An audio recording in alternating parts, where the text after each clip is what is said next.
Relentless bombing continues in Gaza as Israel tries to root out Hamas.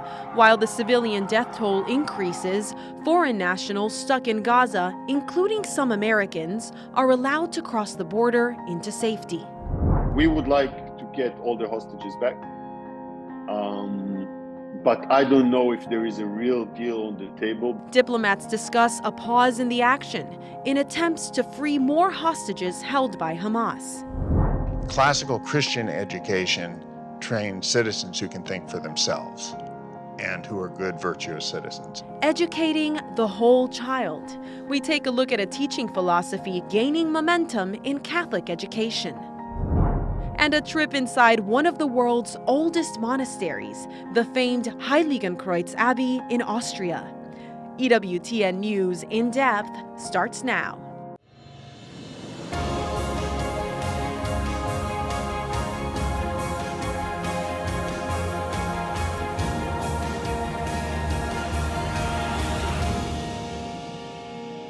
We have no idea what's happened to him. We don't know if he's alive or dead or injured. Israelis begin the mourning for soldiers whose lives have already been taken during the first weeks of war, as loved ones of hostages held by Hamas await their fate. They're receiving mass casualties, scores of mass casualties, all day and night. And a pediatrician pleads for an end to the destruction taking the lives of innocent children in Gaza. This war would not have begun if Hamas terrorists had not crossed the border into Israel on October 7th and attacked and murdered more than 1,000 Israeli citizens. But Israel's retaliation, the optics of death and suffering from the Gaza bombardment, have caused increasing public pressure. Governments in Middle East countries that have normalized relations with Israel are feeling the heat, and critics here in the United States are becoming increasingly vocal. But there was a positive development this week when some people trapped since the war began were given safe passage out of Gaza. So we got there at a little before 7, and 12 hours later, it was a long process, but it was a process that moved slowly. We were out on the Egyptian side. Finally, the Rafah border crossing between Gaza and Egypt was opened this week. Hundreds of foreign nationals were allowed to leave, along with dozens of seriously injured Palestinians taken to Egypt for urgent medical care. One of the first Americans out, Dr. Barbara Zind, a pediatrician from Colorado who had been in Gaza as a volunteer visiting physician. She called herself fortunate because she was able to shelter with other international workers in special United Nations facilities, something regular Gazan citizens could not. From her hotel room in Cairo, Egypt, she describes what it was like to be trapped inside Gaza. It's been scary in the last 2 weeks. We kept running out of water, and that was water to flush the toilet. We always were fortunate to have drinking water, which was not true of the Gazans that were just outside the fence from us. They were running out of drinking water.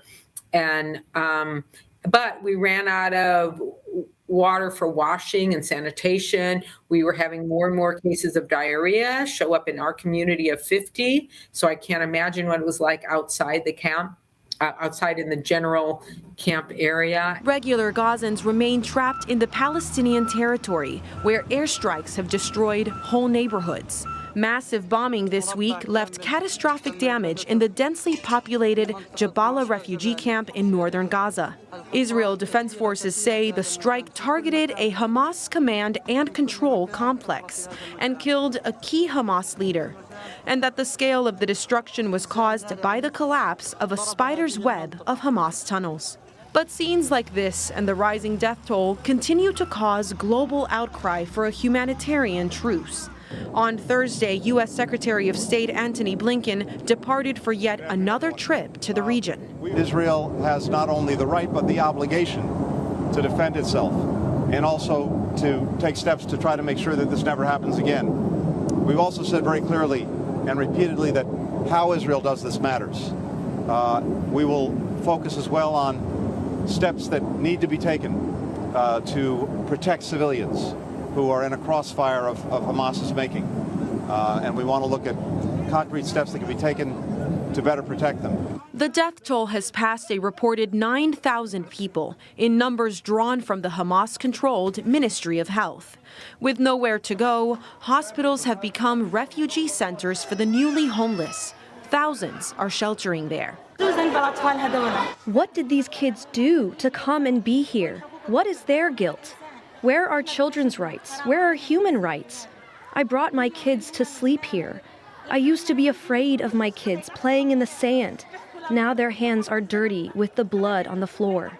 Doctors in the hospital say the humanitarian crisis has become horrific as they run out of medicine, anesthetics for surgery, fuel, and power. They are overwhelmed with patients with catastrophic injuries and have run out of options. Even the patient is improved a little bit, you cannot send him home because there is no home. He just staying at the hospital. He feels more safe with his family because they lost their home and they cannot go anywhere. We have a bad now respiratory illnesses, diarrheal illnesses. We have bad epidemics inside the hospital. Even the medical team get exhausted. A pediatrician with the humanitarian medical group Doctors Without Borders, who herself has relatives in Gaza, describes what the doctors are going through. They sit at work, working 24/7 to care for patients while their families are being bombarded, while they're worrying about being bombarded themselves, and they refuse to leave because they have decided to stay with their patients. The horror continues for both sides of this war. Relatives of hostages are in anguish, waiting for any word about their loved ones held by Hamas. Behind the scenes, diplomatic negotiations are ongoing to broker their release. But reporter Mark Irons says relatives remain frightened of what could lie ahead. 19-year-old Ronnie Eshel, an Israeli soldier stationed near the border with Gaza, received a worried text message from her mother on October 7th when Hamas terrorists were attacking southern Israel. Ronnie responding to her mother, "I'm okay, Mom. Don't worry about me. I love you too." And that's the last her family heard from Ronnie. Others at her military base were murdered during the Hamas attack, but she is listed as missing. It's been, atrocious. It's very difficult. It's a sheer agony. We spoke with her uncle, Elad Levy, who says the family is optimistic she's still alive, but that would also mean she could be held hostage by Hamas. She's just going to keep calm. I think, she's going to be calm and very focused on her survival and being strong. Ronnie could be just one of around 240 hostages taken by Hamas from Israel into Gaza. So far, only a handful have been released. In addition, Israel says it rescued another hostage this week.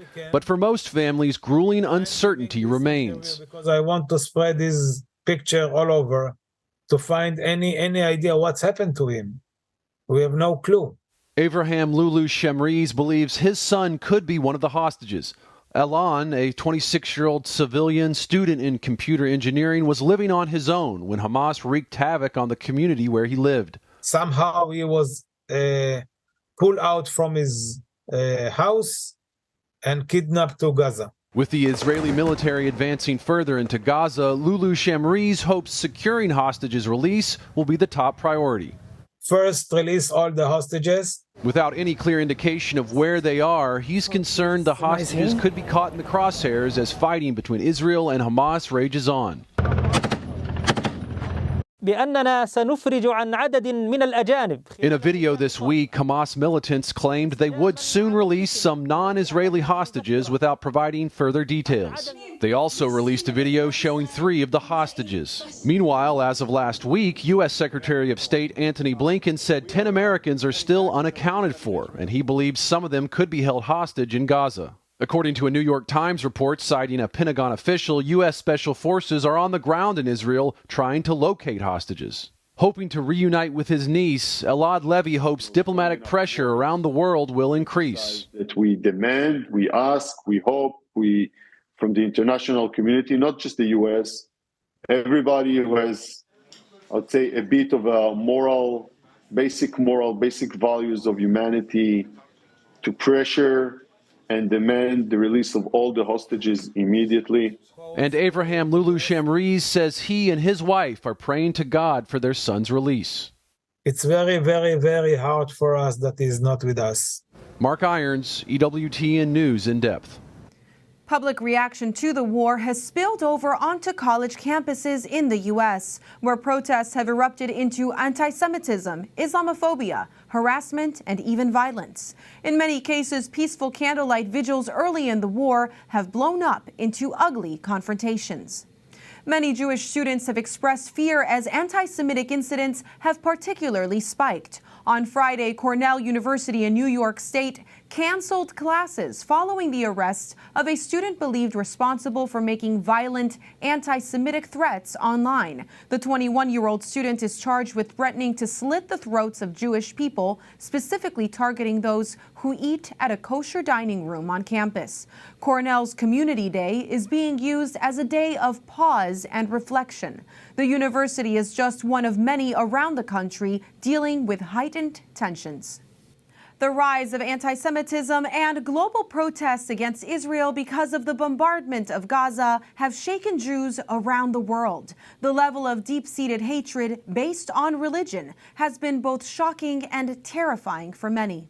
Here to discuss a situation that feels like it's spiraling out of control are Mary Eberstadt, Senior Research Fellow at the Faith and Reason Institute, and Father Benedict Keeley, founder of Nazarene.org, which advocates for persecuted Christians around the world, with a particular focus on the Middle East. Welcome both of you to this discussion. Father Benedict, this week, both Hamas and Hezbollah extremists said that they will not back down and are threatening continued violence against Israel. Let's listen to a Hamas senior leader speaking on Lebanese television.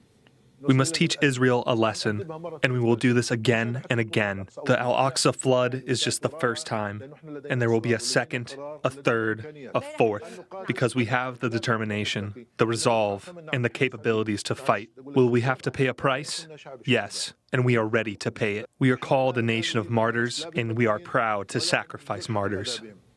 Many of Israel's friends and enemies are calling for a humanitarian pause or ceasefire to address the situation in Gaza. But is that enough in the face of this Hamas call for more attacks? No, quite simply, Montse, thank you for having me. We're dealing with, we use the term existential crisis quite often, but this truly is an existential crisis for the state of Israel. Hamas is committed to the destruction of the state of Israel. That sounds rather simple on paper. That means the destruction of the Jewish people who live in Israel. They will do to every Jew in Israel what they did to the 1,000 plus 1,400 people that they murdered just a few weeks ago, babies, women, children. It's a terrible thing that innocent people have to suffer, but Israel is fighting for its very existence against an evil, and I use that word quite deliberately, an evil foe who will also, by the way, for our audience, once they destroy the Jews, will turn on the Christians. When the old saying is, when the Saturday people are dealt with, the Sunday people will be dealt with. That's us. So this is an existential fight for the state of Israel and for the people of Israel. Well, things don't seem to be getting any better. Mary, we are seeing frightening scenes of anti-Semitism, not just in the Middle East, but around the world. From last weekend, this video from an airport in western Russia, just north of Iran. Hundreds of rioters stormed into the airport and then onto the tarmac, following the arrival of an international flight from Tel Aviv. Reports indicate that they were chanting anti-Semitic slogans and trying to hunt down Jewish passengers. This is an area of Russia that is predominantly Muslim. The Jewish passengers had to shelter in an airport lounge before they were able to leave safely, and several protesters were arrested. Now, how should we, as Christians, as Catholics, be thinking about these acts of hatred? Well, we need to understand first, Montse, that there must be no moral equivalence here, any more than there was in World War II about what the Nazis did. Someone said of World War II, the Nazis ripped the lid off hell. That is what Hamas has done. It has ripped the lid off hell. And with it has come an outpouring of public anti-Semitism, the likes of which we have not seen since the 1940s. And we're seeing them in the United States as well. We have to be very clear about this. What happened on October 7th wasn't just some conflict between, on the one hand, this, on the other hand, that. Families, babies were murdered in their sleep. This was not a kind of killing that fell from the sky. These murders were committed often inches away from the victims. And there was a revelry in the blood and the gore that I think has shocked the entire civilized world. That's what we're looking at when we look at things like the footage you just showed. It's shocking. Father Benedict, the U.S. and our allies are worried this conflict will grow into what could become a worldwide conflagration. What should inform the Catholic view about this region of the world, the Holy Land, the Middle East?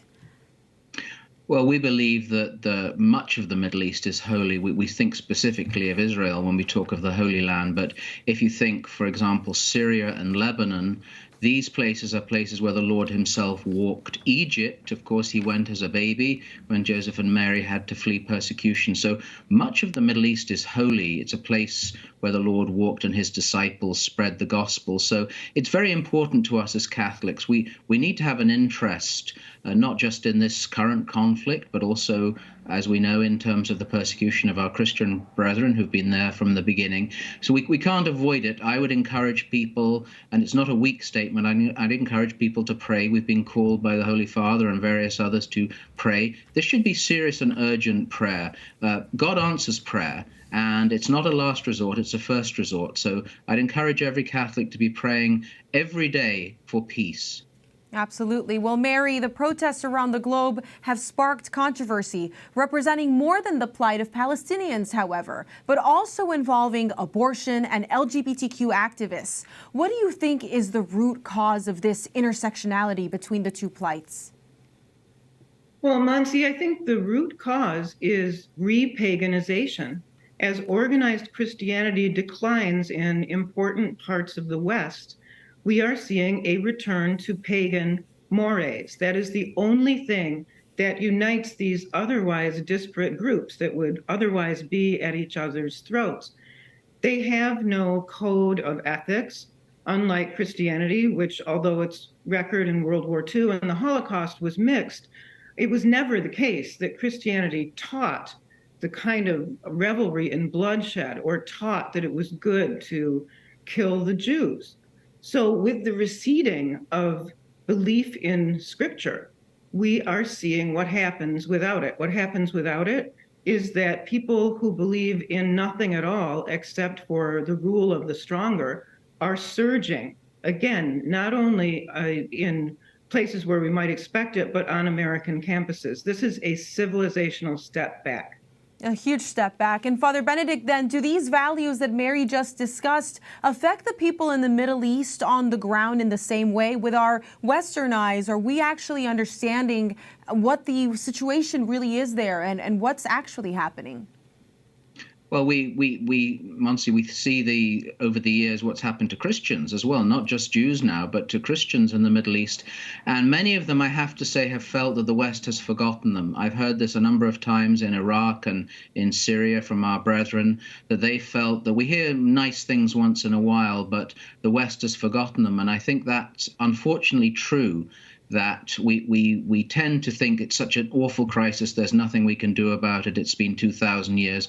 But there's a great deal we can do, and I think our Jewish brethren are appreciating very much at the moment the good Christians, like we were all together in Steubenville, Ohio, just a week ago, releasing this statement on Catholics against anti-Semitism. I think our Jewish brethren are very grateful to us, and we should rightly do it, but they're very grateful that we're showing support, and this is part, again, of the Church's mission to be standing with those who are suffering for their religion, suffering for their nationality.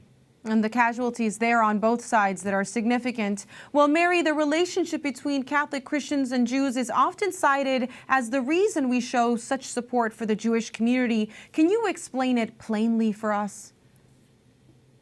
Christianity would not exist without Judaism. That's point one. Point two, again, during the Holocaust and in other moments of history, some Christians disgraced themselves with their behavior toward the Jewish people. Some Christians were outstanding counterexamples.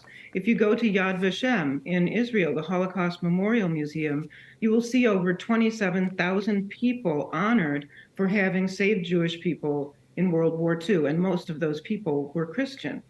So that is the example we should look for, Montse. What we are hoping for, those of us who were at the conference in Steubenville last week, is to forge an alliance between Catholics and Jews, the likes of which has not existed before, so that we follow the catechism that tells us we can go to hell if we hate our neighbor, so that we embrace our Jewish friends and even those Jews we don't know and stand in solidarity, especially at this critical moment. And Mary, really quick, just because we're running out of time, for those who are worried about the casualties in Gaza and worried about the plight of the Palestinians, what can you tell them about how we should be praying for them? We should pray for the victims of Hamas's violence wherever they may be. And the people suffering now in Gaza are victims of Hamas.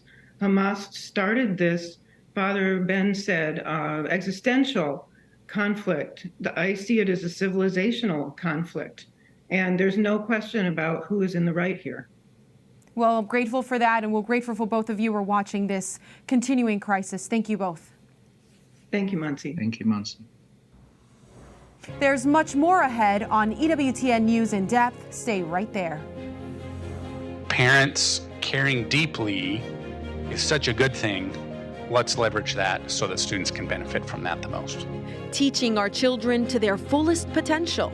A look at educational alternatives to traditional schooling that are bringing results. And the Hispanic version of All Souls Day will tell you why the Day of the Dead is a day to celebrate. We'll be right back.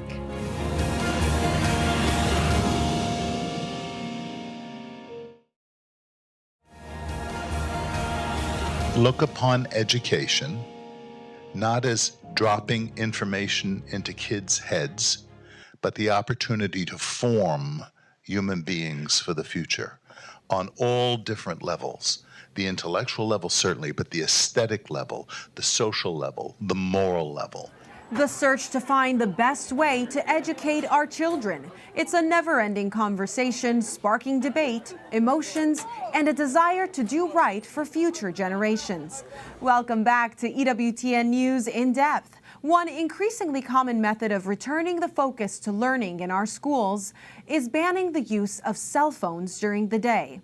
Some schools are also going almost completely tech-free and focusing on great books and classical education to teach the whole child, intellectually, socially, and morally. Classical education was discussed recently at a forum EWTN News attended in Washington, D.C. Classical means that we have 2,500 years worth of experience thinking about what it means to be human, what it means to be virtuous, and how we might order our society toward the common good. And so we look back historically, largely so that we can be prepared to face our present moment. Classical school education traditionally includes the study of Latin and Greek to reinforce the understanding of languages, liberal arts, classical literature, and history. It's often taught in charter schools, in faith-based schools, including some Catholic schools, and in home education. At that same conference, classical education proponent and educator Michael Ortner stressed the importance of getting students away from their cell phones.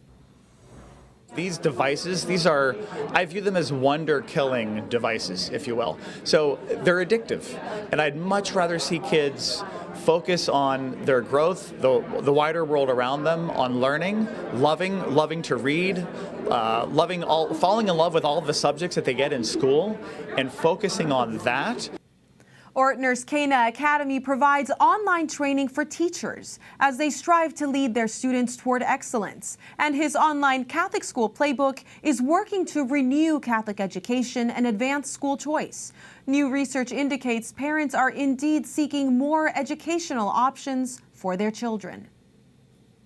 A recent Washington Post analysis of schooling in America shows homeschooling has become the fastest growing form of education in America. That dramatic rise since the onset of the pandemic has largely sustained itself throughout this school year. The analysis estimates between 1.9 and 2.7 million homeschoolers in the U.S., compared to 1.7 million in Catholic schools and 3.7 in charter schools. Many of these students are benefiting from classical classical education methods.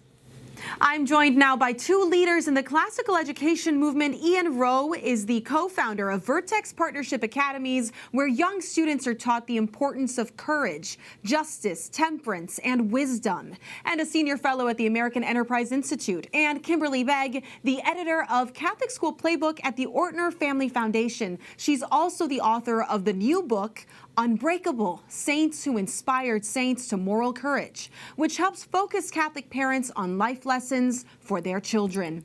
Welcome, both of you, to the show. Kimberly, statistics now show that homeschoolers outnumber those in Catholic schools, but Catholic Schools Playbook is about reinvigorating that enrollment for Catholic schools. What are you all doing to make that possible? Well, we're working with educators across the country. Catholic education is certainly still in a state of crisis. Right now, we have about 1.6 million students in about 6,000 Catholic schools, but that is a number that is decreased steadily every year. So in 2019, for example, we had about 1.7 million students in Catholic schools.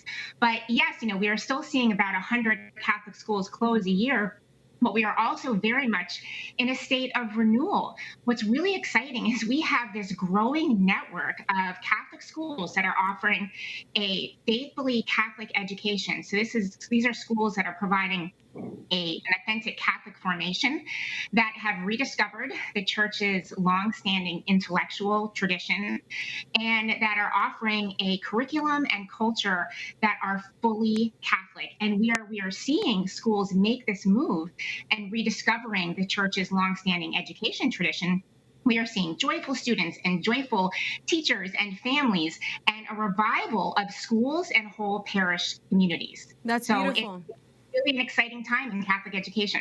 Absolutely. Well, education in general, lots of post-COVID opportunities. Ian, you are kind of Catholic adjacent. You're a proponent of tech-free education as well. Let's start with the first one, this Catholic adjacent piece with these beautiful pillars. Tell us a little more about Vertex and how it's related, at least physically, to the Catholic Church. Yes, well, thank you for the opportunity. Well, we are in the Bronx, in a district in which, unfortunately, only 7% of kids who start ninth grade 4 years later graduate from high school ready for college, meaning that they start ninth grade and either drop out, or 4 years later they do earn their high school diploma, but still cannot do math nor reading without remediation if they were to go to college. So it's an area, like, unfortunately, much of the rest of the country, that are desperate for high quality options. And in locations like here in the Bronx, it used to be that robust Catholic schools were a great option for many families. This is a community that's predominantly Hispanic, Hispanic and Black, primarily low income. And so schools that were very values-based were something very attractive, and frankly, an escape from the traditional school system. Over the years, as Kimberly just talked about, as there's been a decline in the number of Catholic schools, more values-based now public charter schools have emerged. So we are tuition-free schools. In our case, we are organized around the 4 cardinal virtues, as you said: courage, justice, temperance, and wisdom. It just so happens that when we were searching for real estate here in the Bronx, we discovered an old Catholic school that had been shut down in 2013, Blessed Sacrament. It's actually where Justice Sonia Sotomayor went to school, kindergarten through 8th grade, and she was the valedictorian. But it's been closed since 2013. So we are bringing it back to life by taking it over. So we are, as you say, Catholic adjacent. Well, Kimberly, Michael Ortner, you know him well, mentioned the need for thinkers at work in comments at a recent conference. Let's listen to what he had to say. There are lots of people who come into the workforce that are not good writers, or who are not good public speakers, or who don't think overly critically. And it's very hard for any company to teach that. Now, he said that if they can think, companies can teach them the specific skills that they need. But what about those parents that are worried that their kids won't have the tech training they need to even be competitive when they're looking for a job? Yeah, that's a great question, Montse. You know, ironically, the schools that focus on cultivating very narrow skill sets, like being tech savvy, like coding, like schools that really focus very narrowly on STEM, actually do a less effective job in developing these schools in young people than schools that actually focus on educating the whole person. And there's a good reason for this. When you're educating the full person and you are immersing them in traditional disciplines like logic and classic literature and Latin and theology and philosophy, you are giving them the opportunity to make connections on their own, to have discussions in class, to be trying to figure out, you know, who they are in this world, and what their path is going to be in a way that is going to just open up their minds. And yes, you know, skills can be learned, like Mike said, on the job. Well, Ian, your school model is also touted as mobile free. Will that be a hindrance in the workplace for minorities that you mentioned are a big part of the communities you serve? Well, our schools are digital device free. I mean, our kids of all races are living at a time of constant distraction. If you look at, you know, if you observe the average teenager today, they're almost always, their head is down, looking at a mobile device, even when they're with their friends. You know, they're bombarded with Facebook or Instagram or TikTok. And it's become a real problem. In fact, a number of attorneys generals are actually suing a lot of these tech companies for developing algorithms that become addictive. And it's led to all sorts of issues in terms of mental health crises, depression, alienation. So we actually made a decision that at our schools at Vertex in the morning, every student has to, each one has a little pouch where they have to deliver their cell phone, their smartwatch, their AirPod, iPad, any all digital device has to be anything, everything, all the things. And it's locked into a pouch all day, and it's locked by the school, and it's not unlocked until the very end of the day. Frankly, I wish I could just keep it all day long so it wasn't in their lives at all. But we found that a digital device-free day has been extraordinary for our kids. Kimberly, really quick, last question for you. We've run out of time, but your book, falling during all the All Hallows Triduum for us Catholics, where we're focusing on the lives of the saints, give me the one thing that you hope that people will take away from that, especially parents, as they navigate schools and what the reality is now. That it's really important to develop our children's moral imaginations and their Catholic imaginations. And there's no way around the cross. We're seeing a lot of families today trying to find a way around the cross for themselves and their children. And the best way to prepare our kids to go out in the world is by passing on one of the greatest traditions of the church, which is passing on the stories of the saints. That's beautiful. We'll leave it right there. Thank you both, and I hope that you have a wonderful day. Thanks, Thank you. When we come back, a brief recap of the all-important Synod on Synodality. What comes next? And a look at religious events on All Souls Day. It's a way of telling her that we're not forgetting her, that she's here with us, and that she meant a lot for us. We include a look at the Hispanic tradition of El Día de los Muertos, or the Day of the Dead, a tribute and prayers to our family long departed.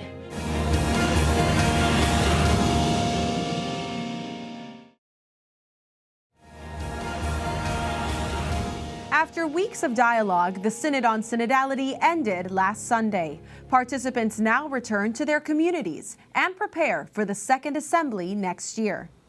In their final days, participants read and approved the synthesis document, a 42-page report that summarizes the Synod's discussions and provides guidance on next steps. The document does mention controversial issues like women's role in the Church and recommends further study on a female diaconate. And though the report does not use the term LGBTQ persons, it emphasizes closeness with those who experience loneliness as a result of being faithful to the Church's teaching on sexuality. Sheila Pyrus, Secretary of the Commission for Information of the Synod of Bishops, explains that the end of the Assembly is only the beginning of deeper discernment. We still have a whole 11 months to discern, to dialogue and to listen and to analyze this document that has come out of October 2023. So it's still an ongoing process. A lot more has to be done. The second and final meeting of the Synod Assembly will take place in October of next year. The synthesis document calls for further study on multiple issues before the next Assembly, but it does not specify who will carry this out. All 365 participants are invited back for the second round of discussions in 2024. But the document calls for the inclusion of more participants. And prior to that second assembly, another instrumentum laboris, or working document, will be drafted to guide discussions. On Monday, alleged victims of Father Marco Rupnik say Pope Francis's decision to lift the statute of limitations and open an investigation into the priest accused of sexual abuse is a step in the right direction. Rupnik, a famed artist, faces claims of sexual, spiritual, and psychological abuse that the Jesuits found to be highly credible. He was expelled from the Society of Jesus in June, and just last week, he was accepted into a diocese in his native Slovenia, in the Diocese of Koper, sparking outrage. Meanwhile, the Jesuits are now revealing they gave an exhaustive warning to the Bishop of Koper about the abuse allegations. Rupnik's work is prominently featured at our shrine to Our Lady of Lourdes. La pace sia con voi. Pope Francis prayed for peace, hope, and mercy at a Mass to mark All Souls' Day on Thursday. At a Rome war cemetery amid scattered rain showers, he lamented the loss of the lives of all people in war, but especially the young. It has been a tradition for Francis to commemorate All Souls' Day in a cemetery, which he did from 2016 to 2021. Last year, he did not visit a cemetery, but offered Mass for deceased bishops and cardinals in St. Peter's Basilica, another papal custom. All Souls' Day has a special meaning for Hispanic Catholics who have a tradition of honoring the souls of their departed relatives during what's known as the Day of the Dead. Rosel Regis explains its religious significance in this Catholic Life report.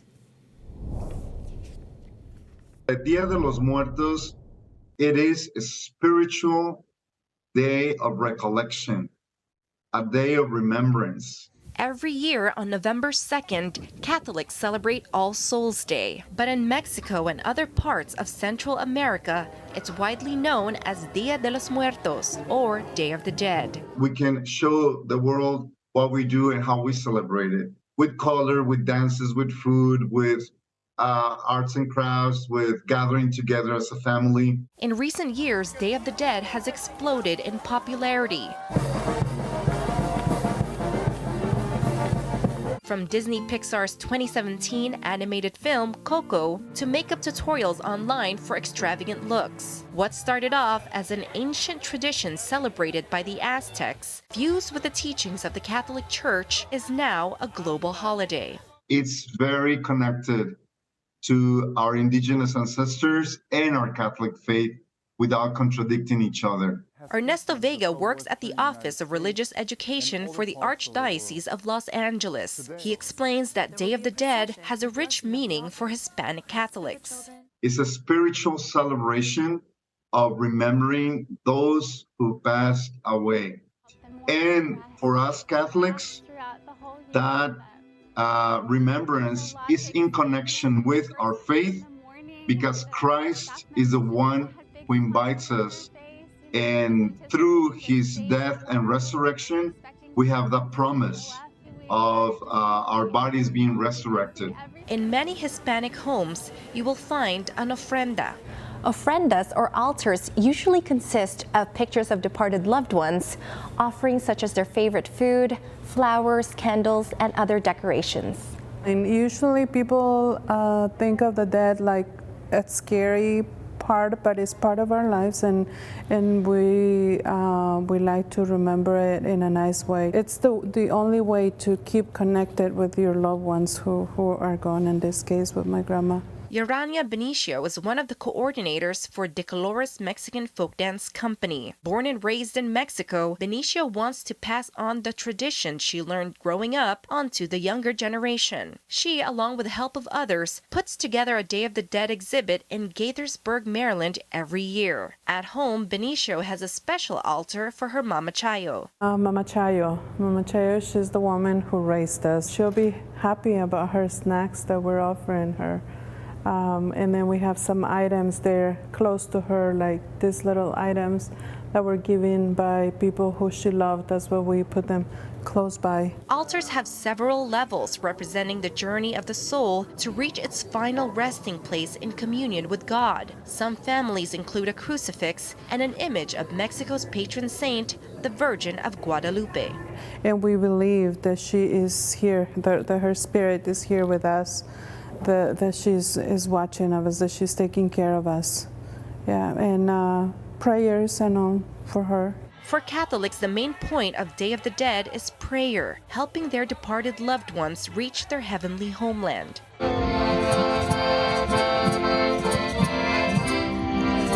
Like All Souls Day, during Day of the Dead, the faithful attend Mass and visit the cemetery, bringing flowers and food to adorn the graves. For Benicio's son, Diego, his favorite part of the day is spending time with the family and making the altar, and it's just a welcoming door to them.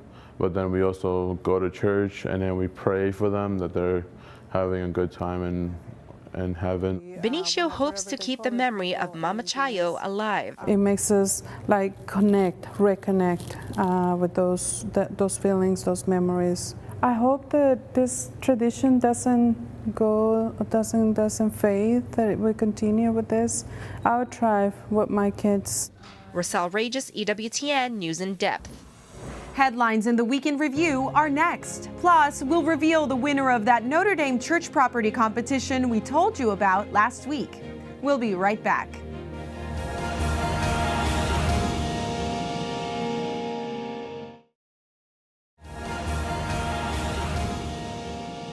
An interfaith vigil for the victims of the Maine shooting tops the Week in Review. The vigil took place days after a gunman killed 18 people in Lewiston, Maine. Michael Delorier II.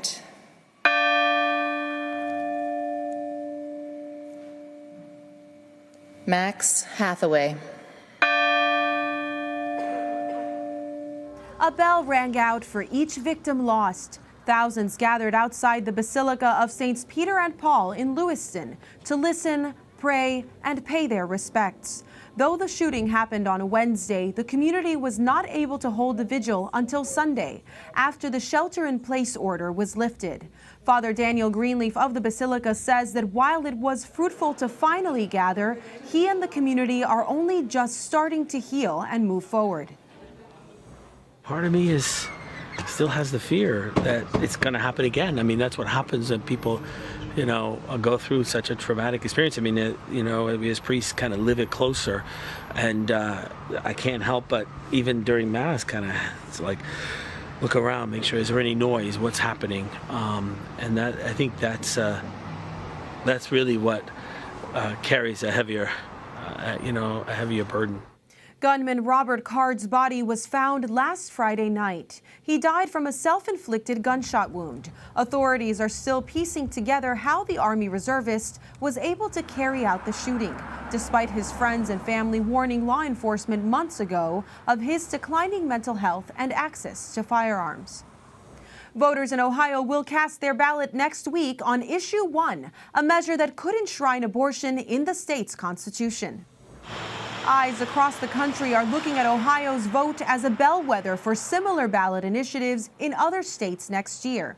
The state has already seen a surge of early voters and absentee ballots, and millions of dollars have been funneled into campaigns. Abortion supporters hope the amendment will return the protections of Roe v. Wade, but pro-life advocates worry that the amendment could do much more than Roe and remove essential safeguards for the procedure.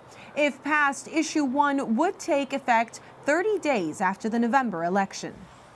In Missouri, a similar abortion amendment could be on the ballot in 2024. This week, an appeals judge ruled against a Republican-written ballot that said the amendment would allow, quote, dangerous and unregulated abortions until live birth. The judge upheld language written by a lower court judge that he says are more impartial. The Secretary of State and Attorney General, both pro-life Republicans, plan to appeal the ruling. Nearly 100 people are dead or missing in Acapulco, Mexico, after a Category 5 hurricane slammed into the resort city last week. The storm, with 165-mile-an-hour winds, tore off roofs from homes, blew out glass windows, knocked down power lines, and flooded the city. The population of nearly 900,000 is struggling to find food and water. The Archbishop of Acapulco says it's time to find hope in Jesus. De que el Señor Jesús. May the Lord transform our death to life. The Archbishop also thanked the Mexican Bishops' Conference for the campaign undertaken to help those afflicted by the storm. An estimated 10,000 homes were damaged, including several hotels. Residents have limited access to gas, power, and communications. The field of GOP presidential hopefuls is narrowing. Former Vice President Mike Pence became the first major candidate to leave the race for the White House. He dropped his bid last Saturday after struggling to raise money and gain traction in the polls. Pence says it was simply not his time. So after much prayer and deliberation, I have decided to suspend my campaign for president effective today. Now, I'm leaving this campaign, but let me promise you, I will never leave the fight for conservative values, and I will never stop fighting to elect principled Republican leaders to every office in the land. So help me God. The former vice president spoke with EWTN News this summer. He discussed with me the role his former Catholic faith played in his life growing up, his current reliance on his Christianity, and his hopes for the future of our nation. EWTN News will continue to bring you coverage of the 2024 presidential election, candidate interviews, debates, polling, and analysis from a Catholic perspective. And we have a winner. Last week, we told you about a University of Notre Dame competition sponsored by its Church Properties Initiative. Entrants from 5 continents submitted projects designed to creatively utilize vacant and underused church property for the common good. We invited one of the 5 finalists on our program last week to talk about the competition. We had no idea last week, but he was the winner. The Serenelli Project and its president and CEO, Marty Arlinghouse, took home the $10,000 first prize. The winning project, the prison ministry's planned purchase and renovation of an abandoned church in Cincinnati. It will become the parish home of returning citizens who are re-entering the community after serving their time behind bars. Congratulations to the Serenelli Project and all those other entrants who are creatively using old church property to better their communities. We'll be right back in a moment.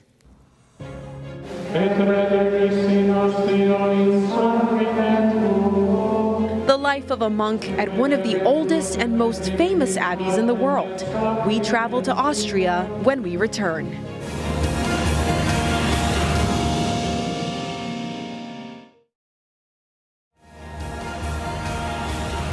We talked earlier in this program about classical education and the importance of learning how to read, write, and think deeply. That thoughtful and contemplative approach to living is very evident in an Austrian abbey with more than 900 years of monastic tradition. Reporter Colin Flynn takes us on a journey to Austria to look inside the walls of the famous Heiligenkreuz Abbey. Nestled in the picturesque landscape of Austria, just outside Vienna, lies the enchanting Heiligenkreuz Abbey, with a long history of deep spirituality. Well, this is the inner courtyard. These buildings go back to the year 1640. Father Elred Maria is taking us on a tour of the Cistercian monastery, where the first thing you notice are the beautiful bells. That's a carillon, so what the Germans call a Glockenspiel. This is a 3.5 octave carillon, so you're able to play different melodies. So when the people come here, they don't see this only as an historical monument. It should be a motivation for the prayer.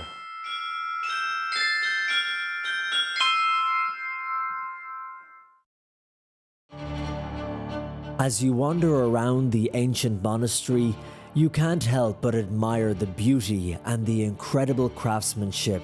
We have this column in honor of the Blessed Trinity. The oldest part of this courtyard and of the monastery is this Abbey church, which goes back to the 12th century.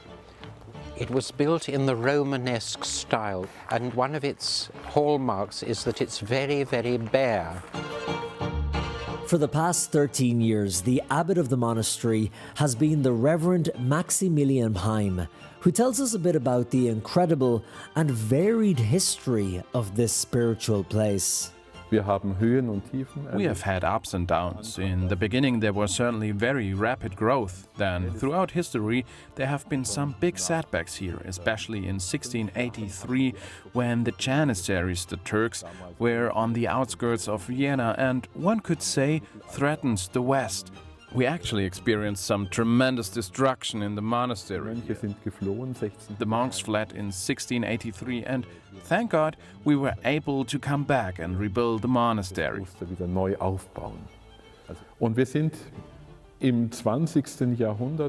in the 20th century, we were a smaller community, which then shrank again, especially after the Second World War, because quite a few confreres, especially those who were not priests, died in the war.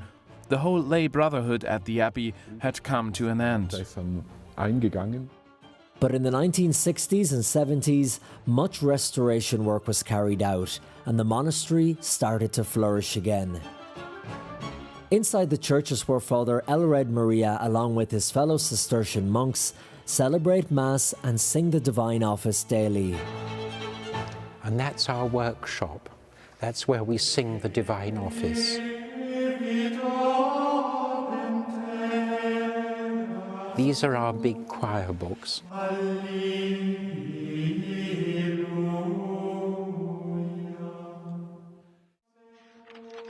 The greatest act of praise is the daily Mass, of course. Our Mass, our community Mass, which we call the conventual Mass, is celebrated at 6:30 in the morning at the high altar here.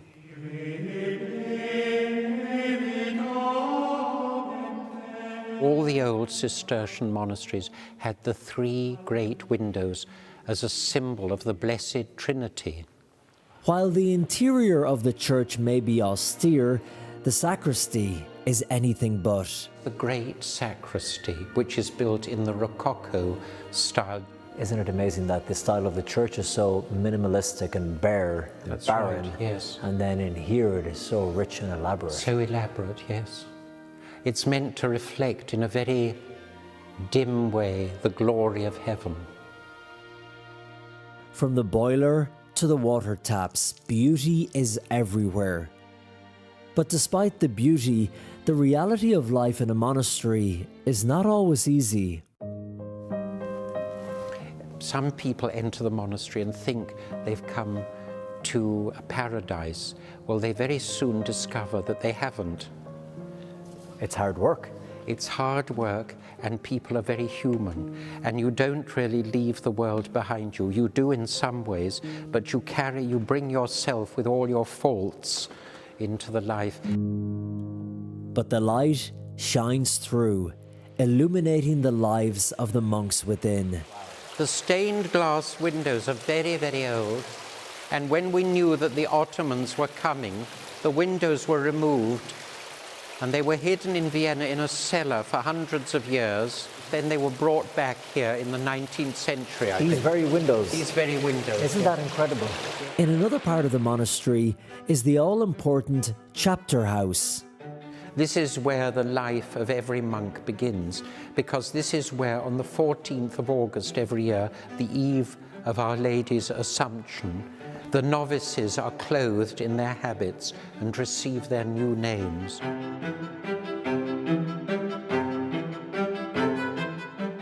Do you remember what it was like for you? Well, it was rather nerve-wracking, actually. There, the sacred tetragrammaton, the unutterable name of the Almighty, in Hebrew letters. Isn't it amazing, Father, that we're in the room where it all begins for you? Yes. And just next door is the room where it all ends. Where it all That's ends. right, yes, Side by side. Yes, yes. But right next door from where they enter the Abbey is where they will eventually leave, the mortuary chapel. When you die, your coffin is brought into this chapel for one day and one night, and every half hour during the day the monks pray here for the repose of your soul, and the holy sacrifice is offered at that altar. It's situated right in the center of the Abbey, a constant reminder for the monks of their mortality, which is why their days of prayer and sacrifice are not dedicated to this life, but to the next life. As Austria becomes less and less religious, the members of this community are not fazed. They have survived through incredible moments of brutal history. And being so close to Vienna, Abbot Maximilian believes that the future survival of Heiligenkreuz Abbey will mean innovating while staying true to tradition. Wir sind hier tatsächlich auch irgendwie eine Insel, möchte ich fast sagen. We are actually kind of an island here, a place that is a spiritual lighthouse shining into the big city. I think it's very important that people know that we are not cut off from the world, but we do not want to become secularized by the world. I believe that secularization is the biggest problem in the church today. We can be an oasis, a place where people can come and really draw from the deep sources of tradition here, but also the spiritual life that is very much alive. And each day comes to an end here in the Abbey with the abbot's final prayer, said in Latin. May the Almighty Lord grant us a quiet night and a perfect end.